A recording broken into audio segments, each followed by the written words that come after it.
नमस्कार दोस्तों, कॉम्पिटिटिव एग्जामशाला में आपका स्वागत है। दोस्तों, अभी तक आपने पढ़ लिया होगा कि यूपी के डिप्टी सीएम जी ने सभी विश्वविद्यालयों को यह निर्देश जारी किए कि वह अपने छात्रों को प्रमोट कर दें। प्रमोशन का टाइप क्या होगा, किस प्रकार से प्रमोट किए जाएंगे, सेमेस्टर एग्जाम का प्रमोशन किस प्रकार से होगा और किस प्रकार से वार्षिक एग्जाम का प्रमोशन होगा। तो चलिए जानते हैं इसके बारे में। जो आपके सेमेस्टर एग्जाम होंगे, सेमेस्टर में यदि आपके 4 सेमेस्टर होंगे, 6 सेमेस्टर होंगे, 8 सेमेस्टर होंगे, 10 सेमेस्टर होंगे, तो देखिए इनमें किस प्रकार से प्रमोशन होगा। यदि आप 4 सेमेस्टर का कोई डिप्लोमा या डिग्री कर रहे हैं तो उसमें किस प्रकार से प्रमोशन होगा।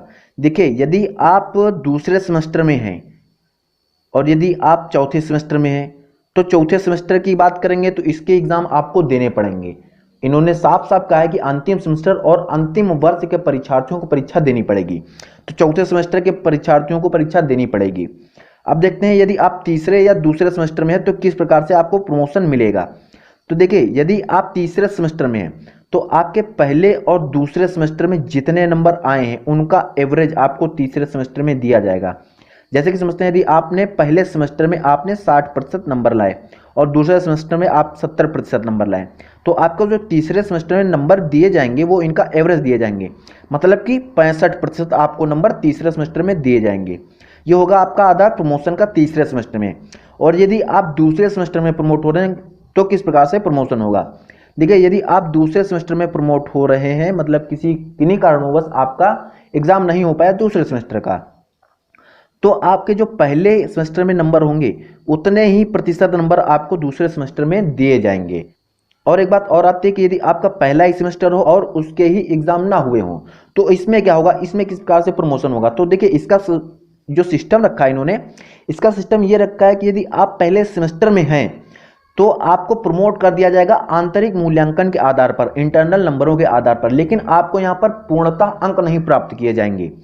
मतलब कि जब आप दूसरे सेमेस्टर में परीक्षा देंगे और जितने नंबर आपके आएंगे वहां पर, मतलब कि जितने भी प्रतिशत नंबर आप दूसरे सेमेस्टर में प्राप्त करेंगे उतने ही प्रतिशत नंबर आपको पहले सेमेस्टर में दिए जाएंगे। जैसे कि मान लीजिए, यदि आपने दूसरे सेमेस्टर में 70% नंबर लाए तो आपके जो पहले सेमेस्टर में अंक होंगे वह 70% अंक ही माने जाएंगे। तो इस प्रकार से हो जाएगा ये तुम्हारा सेमेस्टर प्रणाली का। इसमें एक चीज और जान लेते हैं, कुछ लोग जिनकी बैक लगी हुई है या जो फेल हैं तो उनका क्या होगा। तो देखिए, यदि आप दूसरे सेमेस्टर या पहले सेमेस्टर में किसी भी सेमेस्टर में है, यदि आपकी बैक लगी हुई है तो आपको यहां पर तीसरे सेमेस्टर में एडमिशन के लिए रोका नहीं जाएगा। एडमिशन आपका हो जाएगा लेकिन आपकी बैक क्लियर नहीं होगी।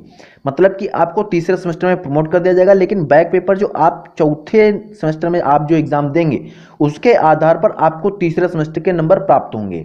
मतलब कि आपको बैक चौथे सेमेस्टर में क्लियर करनी होगी तभी आप पास माने जाएंगे। लेकिन यदि आप पहले या दूसरे सेमेस्टर में पूर्णतः फेल हैं, आप बैक पेपर के लिए ही एलिजिबल नहीं हैं, तो आप तीसरे और चौथे सेमेस्टर में प्रमोट नहीं किए जाएंगे। मतलब कि आप फेल ही माने जाएंगे। ये होगा आपका सेमेस्टर प्रणाली होगी आपकी ये। अब जान लेते हैं वार्षिक परीक्षा में आधार क्या होगा प्रमोशन का।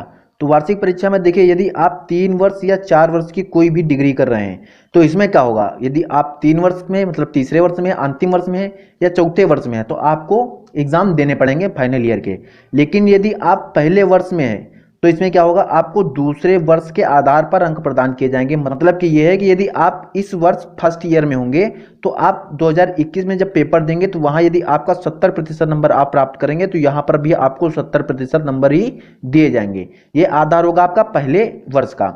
यदि आप दूसरे वर्ष में है तो उसके लिए आधार क्या होगा, तो उसके लिए आधार ये होगा कि यदि आप पहले वर्ष में 60% नंबर ला चुके हैं तो उसके बाद आपको जो दूसरे वर्ष में नंबर प्रदान किए जाएंगे वो आपके 60% नंबर ही प्रदान किए जाएंगे, ना कि आपको तीसरे ईयर पर डिपेंड होना पड़ेगा। तो यह हो जाएगा आपका पहले और दूसरे ईयर का एनुअल एग्जाम की तरह से।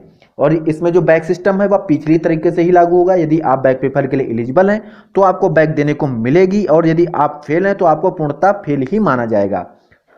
और इसके साथ ही एक बात और इंपॉर्टेंट है कि यदि आप किन्हीं कारणोंवश जो सितंबर में आपकी परीक्षा होने वाली है उसमें यदि आप किसी कारणवश उपस्थित नहीं हो पाते हैं तो उसके लिए यूनिवर्सिटी जो होंगी एक स्पेशल परीक्षा कराएंगी जो आपकी शायद यूनिवर्सिटी के अंदर ही होंगी। तो आप उस परीक्षा में जाके आप अपनी परीक्षा पुनः दे सकेंगे, जो कि छात्रों के लिए बहुत ही लाभदायक होगा जो किन्हीं कारणोंवश एग्जाम में अपीयर नहीं हो पाएंगे।